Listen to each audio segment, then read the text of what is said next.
Hi everyone, we had the Fruity Fridays call last night, which you can join every Friday if you like. You can go to fruitfest.co.uk/Fruity Friday to get a bit more information on it. And there's a link there to join us on Friday nights. But we were talking about a lot of subjects, and we talked about fasting. And I, as a raw vegan, as a natural hygienist, as a hygienist, we we're positive about fasting. We like fasting. We think fasting is a good thing. But for me, fasting is a good thing within a very limited area now. I'm much less positive about fasting than I ever used to be.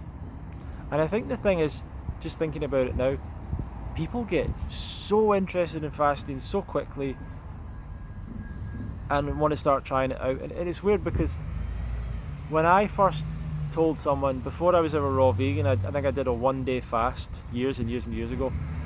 And I remember telling a girl I knew at the time, who actually ended up being my girlfriend for a while, and I said I was doing this fast, and she said something like, I don't know if she said I was an idiot or I can't remember, but she said something like pretty offensive, I suppose, at the time. Um, some kind of sarcastic comment. I can't remember exactly, but acting like this was the stupidest idea ever. And I was thinking to myself, well, I can understand from the women's perspective. There's so many women with eating disorder problems. From from a man's perspective, there's probably men with eating disorder problems as well, but I never really know much. I've never really seen it. I never really been surrounded by that. I never had a friend that had eating disorder problems. I never really, my brothers never had, like, I never saw it as a problem. So for me to do a 1 day fast, and I didn't have eating disorder issues, so I wasn't worried about that. I was just like, well, I'm doing this experiment of a fast, um, at that time. And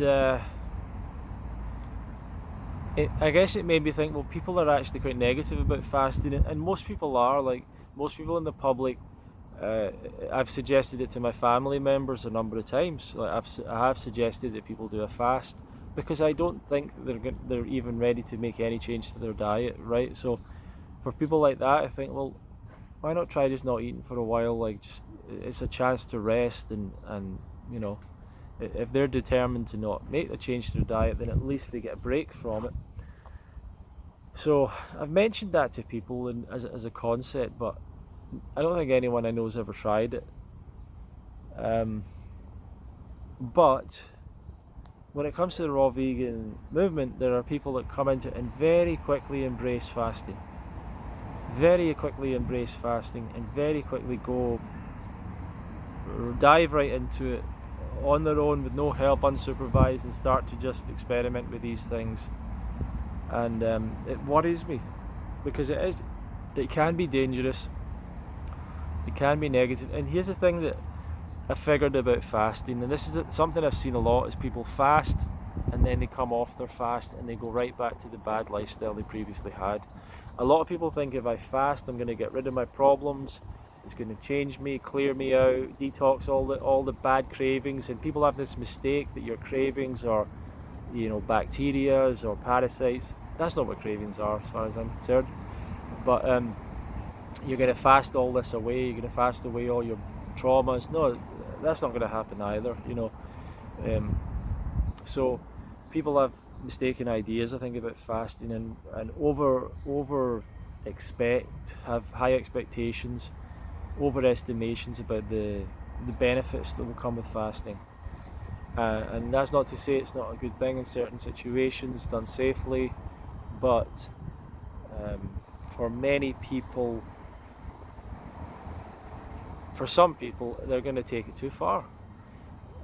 Take it too far in a number of ways. One, they're going to fast, they're going to do extremely long fasting on their own with no help. That can be dangerous. Now, you have to be quite extreme for it to become dangerous, but people can do that.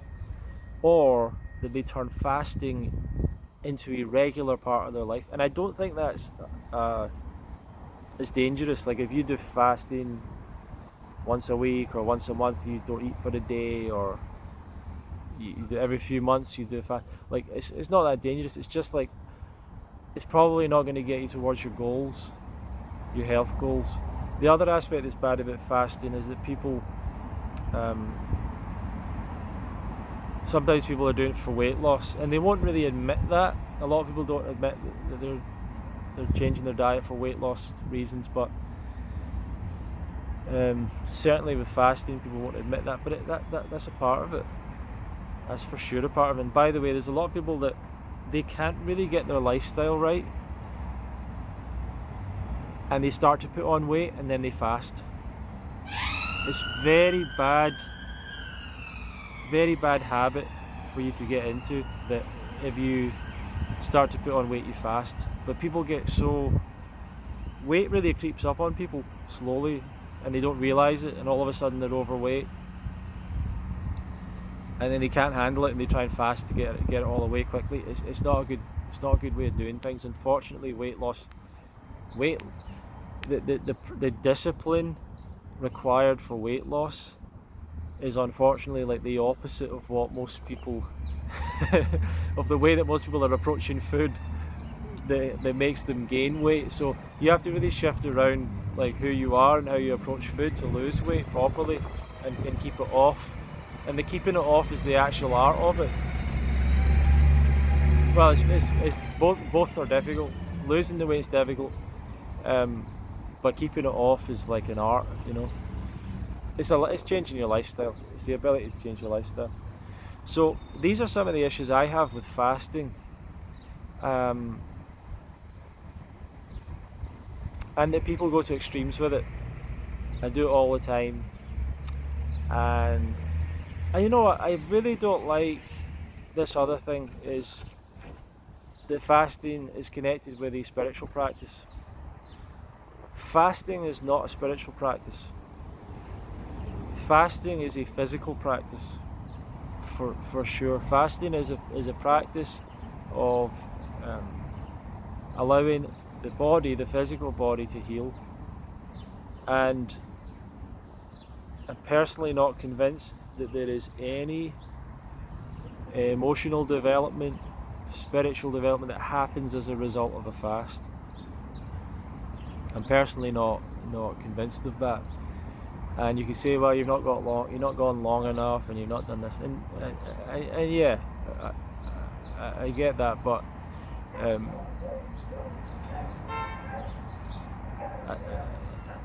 it's just my position basically. Is I really think that in terms of spiritual practices, there's meditation and there's not much else.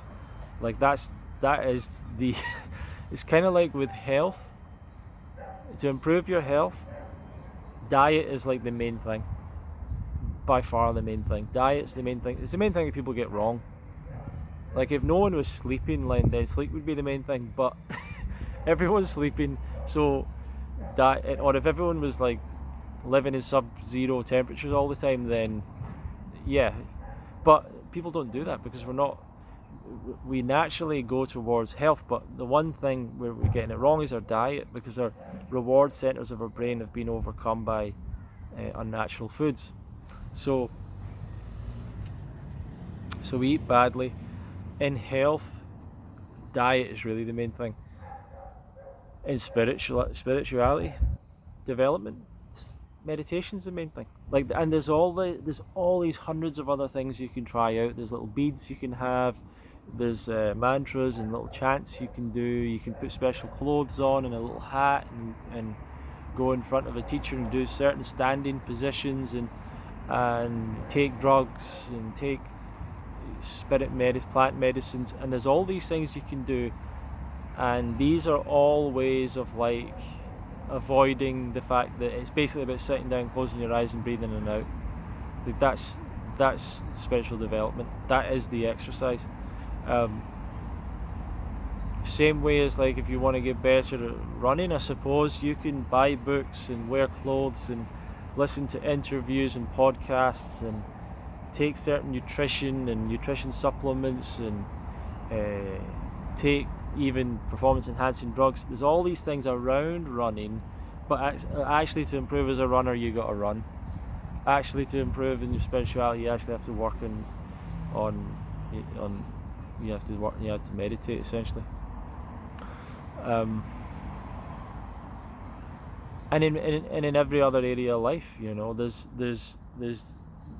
the main thing, and there's everything else that surrounds it that's kind of fascinating and interesting, and that we want to try out everything, and then we realize actually this is the thing that works, this is the thing that makes the benefit. And fasting is just one of those things that people from spirituality, I came to fasting through more the spiritual side of things, and a lot of people get into fasting because of yoga or spiritual practices. A lot of people get into raw foodism through yoga, through spiritual stuff. So there's a crossover there, but it isn't actually a spiritual practice from my perspective. And I'm not even convinced that prayer is a spiritual practice. I think these are all like opinions of mine, but breath work, I'm not entirely convinced that's a spiritual practice either. So these are like my positions, but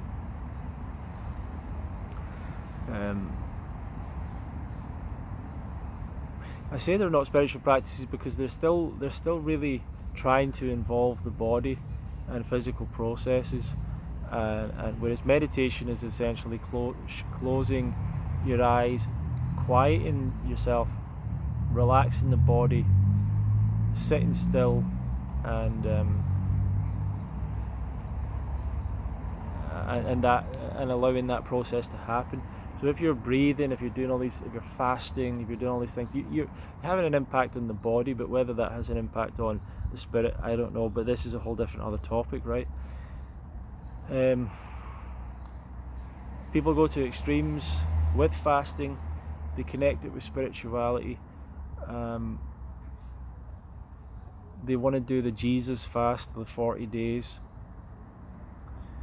You know the amount of people that haven't made a significant change to their diet that have done 40 days of fasting, maybe twice, but they go back to eating, and they go back to eating like a not particularly healthy diet, or maybe a vegan diet or whatever. Like, it happens all the time. It happens all the time. And this is what I learned as well, is that fasting can be an excuse actually to not change your diet. It can be an excuse to not change your diet. It's kind of like someone goes to a Vipassana course. Well, why don't you just make it a habit to meditate a little every day? No, I've never meditated in my life, but I'm gonna do 10 hours a day at a Vipassana retreat out of the blue. It doesn't work like that. It doesn't work like that. You're much better off to make these things a part of your lifestyle. A part of your lifestyle. You want to work on changing your habits, changing your everyday daily habits, and changing the person that you are that'll be happy with you changing those habits. So if someone comes to me and they're like, yeah, I'm kind of eating a little bit of everything, and I'm interested in going raw, things, that's what I want to do. If you're still at the point where you're eating everything, you can go raw. You can do it, but how about you start off with like cutting out junk food, cutting out takeaways, cutting out something, cut something out, make that a commitment. Make a commitment to change that. People don't commit to things. They're like, oh, I don't want to commit because that means I'm forcing myself to do something and that I'm not likely to do it. Like, yeah, you're not likely to do it at first, but you keep trying. Oh, if I tell myself I'm going to have to do it, then I'm not going to do it. Yeah, of course you're going to fail at things at first. You keep on telling yourself you're going to do it. That's what I see. That's what I see with people. I'm just like, what can I say? Like, I'm just, I have these opinions on it as someone that wants to look at this lifestyle as a long-term practice, not what can I achieve in the next week with my health. How quickly can I detox? How much deeper can I detox? I'm not looking at that. I'm thinking about how can I be healthy for life. If it takes me 2 years to make a complete transition to a raw vegan diet, it'll be worth it. So let's take our time. Enjoy what you're eating if you still enjoy it, but know that it's coming to an end. And start making commitments to change what you're eating. Rather than, well, I'm going to do a 30-day water fast and that'll solve it all. It won't. You're not going to come out of that water fast a vastly different person. You're not going to come out without your old habits. You're not going to come out having overcome why you eat. And I don't like this thing as well, like, when I think about having fast food, these traumas come up, and now I realise I was eating that food because of the traumas. It's like, fast food's delicious food. You don't need a trauma to want to eat fast food. Let's not get in denial here. Fast food is delicious food. They worked out how to make food delicious. It's just not very healthy. It's not healthy, so it's delicious food and people get addicted to it. And they get actually physiologically addicted to it. So that's why you were eating it. It's not because of emotional traumas in the past. Maybe that plays some kind of a role, but it certainly probably does play a role for the people that are like serious binge eaters and stuff. But everyone's eating poorly, and everyone enjoys the flavour, and everyone's addicted to it. You know, it's not something that you're doing because it's something you're doing wrong and some emotion you've not dealt with and all that. At least I've never seen that proved to me. So, but fasting can be in a way that people fast instead of changing their diet. Fast instead of, do you know what, I should give up cheese. Fast instead of, I need to get rid of these eggs. Fast instead of, I'm going to cut out the fish. You know, what they do is they go fast, they go home, they go back to what they did. Maybe gradually. And not everyone, but a lot will go back to what they did. Because what people are really looking for when they fast is a way of not changing diet. I want to go and do this for 30 days so I can go back, now I'm healed, I can go back to what I was eating before. That's the approach. And people have to realise that that's too late. You're never going to heal yourself that much that you go back to what you were when you were 20 or something. and then you can go back and abuse yourself again without consequences. It's not going to happen. So anyway, thank you for watching the video. Feel free to like, share, comment. I'll put my book below, The Raw Food Lifestyle 101. I think it's a very helpful book and I think you'll enjoy it a lot. There's over 200 pages of information about this lifestyle and it comes with a bunch of bonuses, so check out the link below and see if you enjoy it. Anyway, thank you for watching.